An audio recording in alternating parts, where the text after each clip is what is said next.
Hello student, তোমরা যারা ক্যালকাটা ইউনিভার্সিটির আন্ডারে প্রথম সেমিস্টারের ছাত্রছাত্রী আছো, এখন তোমাদের হিস্ট্রি জেনারেল অর্থাৎ ইতিহাসের পাস কোর্সের ক্লাস আছে। তোমরা যারা এমডিসি কোর্সের স্টুডেন্ট আছো, তোমাদের এটা সিসি 1 পেপার, এবং তোমরা যারা অন্য কোনো একটা সাবজেক্টে অনার্স নিয়েছো, এটা তোমাদের মাইনর 1 পেপার। আজকের ক্লাসে যে প্রশ্নের উত্তরটা নিয়ে আলোচনা করব, দেখো, প্রাগ ঐতিহাসিক ভারতে শিকারী ও খাদ্য সংগ্রহকারী আদিম মানবের খাদ্য উৎপাদক হয়ে ওঠার বিবর্তনের কথা উল্লেখ করো। এবার তোমরা অ্যান্সারটা দেখে নাও। প্রথমেই তোমাদের একটা ইন্ট্রোডাকশন অর্থাৎ ভূমিকা লিখতে হবে। সেখানে কি লিখবে দেখো, প্রাগৈতিহাসিক ভারতের সমাজ ও সংস্কৃতির বিকাশে মানুষের খাদ্য সংগ্রাহক থেকে খাদ্য উৎপাদকে রূপান্তর একটি গুরুত্বপূর্ণ অধ্যায়।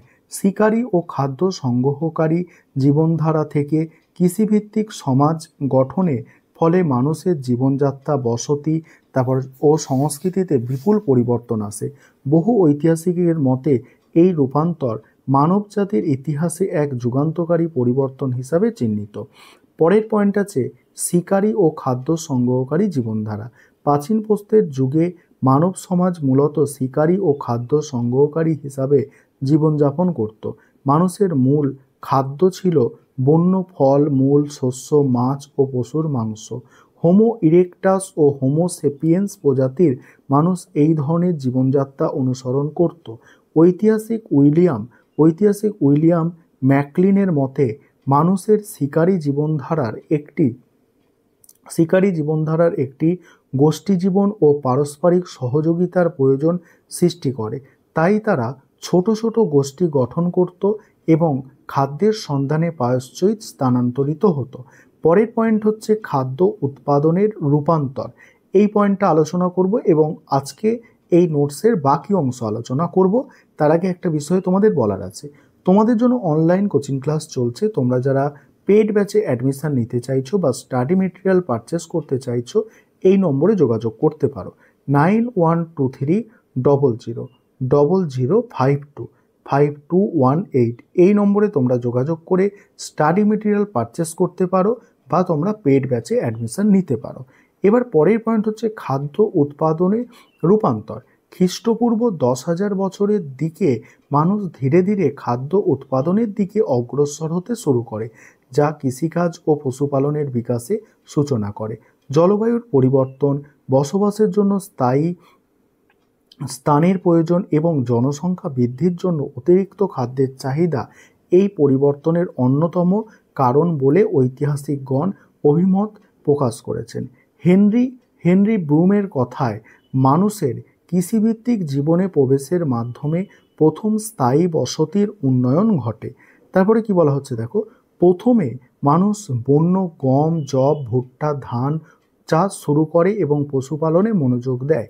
কৃষি প্রচলন তাদের জীবনযাত্রার ধরন, খাদ্যাভ্যাস, বসতি ব্যবস্থা এবং সামাজিক সম্পর্ককে প্রভাবিত করে। প্রখ্যাত নৃতাত্ত্বিক গর্ডন চাইল্ড এই বিষয়ে মন্তব্য করেন, কৃষি বিপ্লব মানুষের বেঁচে থাকার প্রয়োজনীয় খাদ্য উৎপাদনে সক্ষমতার ভিত্তি স্থাপন করে। নেক্সট পয়েন্ট হচ্ছে খাদ্য উৎপাদনের ফলে সামাজিক ও সাংস্কৃতিক পরিবর্তন। খাদ্য উৎপাদনে মানুষের দক্ষতা বৃদ্ধি পাওয়ার সাথে সাথে নতুন ধরনের সামাজিক সম্পর্ক ও সাংস্কৃতিক বিকাশ ঘটে। মানুষ বসবাসের জন্য স্থায়ী বাসস্থান তৈরি করতে শুরু করে এবং ছোট ছোট গোষ্ঠীর পরিবর্তে বৃহৎ গোষ্ঠী গঠন হয়। উৎপাদনের ফলে উদ্বৃত্ত খাদ্যের সঞ্চয় শুরু হয়, যা সম্পদের ধারণা ও বন্টন প্রথার জন্ম দেয়। ইতিহাসবিদ রবার্ট ব্রেইটউড মন্তব্য করেন, কৃষি জীবনের উত্থান নতুন অর্থনৈতিক ও সামাজিক কাঠামোর সূচনা করে। পরের পয়েন্ট হচ্ছে নৃতাত্ত্বিক ও প্রত্নতাত্ত্বিক প্রমাণ। ভারতের মেহেরগড়, বীরভানপুর, তারপরে চিরান প্রভৃতি স্থানে প্রত্নতাত্ত্বিক গবেষণায় কৃষির সূচনা সম্পর্কে বিভিন্ন প্রমাণ পাওয়া গেছে। মেহেরগড়ে গম ও যব চাষের প্রমাণ, পশুপালনের নিদর্শন এই বিষয়ে আলোকপাত করে। ঐতিহাসিক কলিন বেনফিট বলেন মেহেরগড়ের কৃষি কার্যকলাপের প্রমাণ উপমহাদেশে কৃষির বিকাশের ইতিহাসকে তুলে ধরে।